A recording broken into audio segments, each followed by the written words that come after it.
السلام علیکم ورحمۃ اللہ وبرکاتہ۔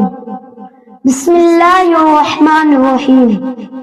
آج 26 جنوری 2024 کو یوم جمہوریہ ہند کے اس پرمسرت موقع پر تشریف لانے والے میرے پیارے دیش واسیوں، آپ سب کو آزاد ہندوستان کی تاریخ کے اس 75ویں موقع پر ڈھیروں مبارکباد پیش کرتا ہوں۔ دل سے نکلے گی نہ مر کر بھی وطن کی الفت، دل سے نکلے گی نہ مر کر بھی وطن کی الفت، میری مٹی سے بھی خوشبو ہے وفا آئے گی۔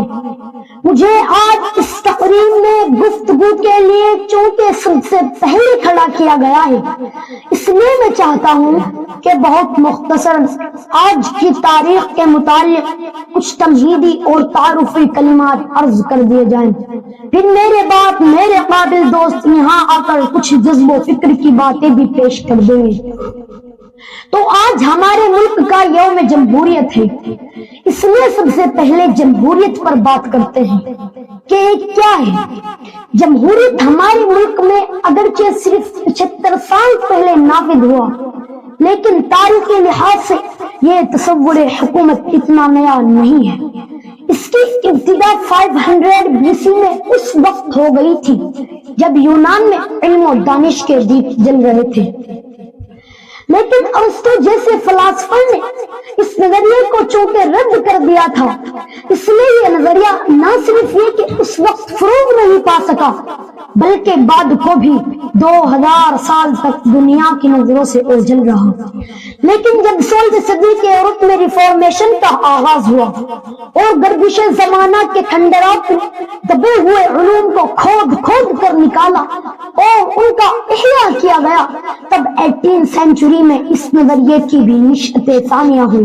اس وقت اس کی بہت ساری ڈیفینیشنز وجود میں آئی، اس میں ابراہم لنکن کی تعریف سب سے زیادہ معروف ہے۔ ابراہم لنکن کہتے ہیں کہ government of the people for the people by the people, یعنی عوام کے ذریعے عوام کے لیے بنائی جانے والی عوامی حکومت۔ پھر چونکہ جمہوری حکومت عوام ووٹ دے کر بناتے ہیں، اس لیے اس میں ہر شہری ایکول رائٹس رکھتا ہے۔